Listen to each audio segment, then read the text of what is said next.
Welcome to another episode of Millennial Investing Explained. Here's today's question. A common misconception, one that I actually fell victim to for a while, is that you must have a lot of money to become a real estate investor.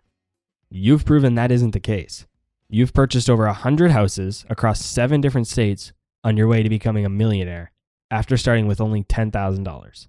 What is the best way for a millennial without a lot of money to get into real estate investing? With real estate investing, there's so many ways to do it without using your own money, right? The number one way I'm seeing a lot of millennials and people start is through wholesaling. And so wholesaling is essentially flipping, but without actually buying the property. So to break it down into the simplest term, let's just say, your neighbor will sell the house for $100,000, right? And so you get a contract. And then me, the actual investor, is willing to pay $120,000 for that house. And I'll still make my profit. I'm going to fix it up and sell it for $200,000. So all you do, instead of you buying the house, you sell me the contract for $20,000. You're selling me the right to buy the house. And so that's what wholesaling is in a nutshell, is you're just getting a contract at a very good deal and selling the contract to the person who's actually going to buy the house. And so for the millennial who doesn't have money, that's a great way to start, is like, just find good deals. And that's hard. It is hard to find good deals. But if you have a good deal, finding a guy like me is super easy. There will be somebody like me in every city who will buy a good deal. And, your profit and your spread is just going to be dictated on how good of a deal you got. So that literally costs you no money. So that's a great way to start. The second way is kind of how I started, and which is a very difficult way to start. And I don't recommend anyone start how I started. But, I had $10,000, which is still a lot of money. Like, it took me a lot of time to save up that 10 grand. I flipped a lot of couches to do it.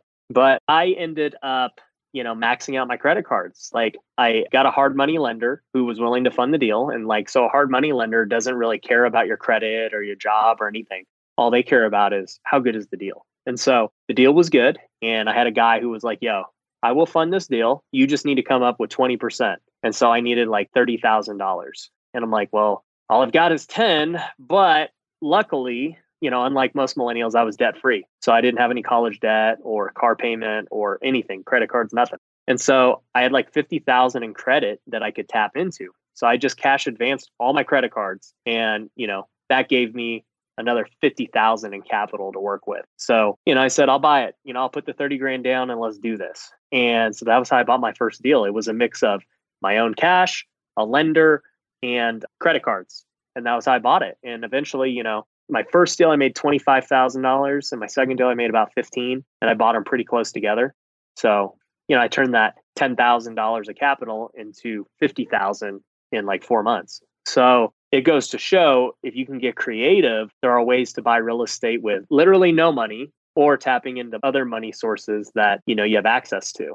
If I was looking back at it now, I may have done it different. I may have tried to find somebody who had $50,000 or $40,000. And I'd have been like, hey, I can get us a loan for 80% of this. I need you to give me the remaining 20% down payment and enough to make interest payments and all that stuff. And we'll partner on the deal. We'll go 50-50 on whatever happens. That's another way to get into a deal with no money, because it's a lot easier to find somebody with $40,000, $50,000 than it is for somebody with $150,000. That's all for this episode of Millennial Investing Explained. Be sure to follow me on Instagram, Twitter, and Facebook, or subscribe to our YouTube channel to get even more free content.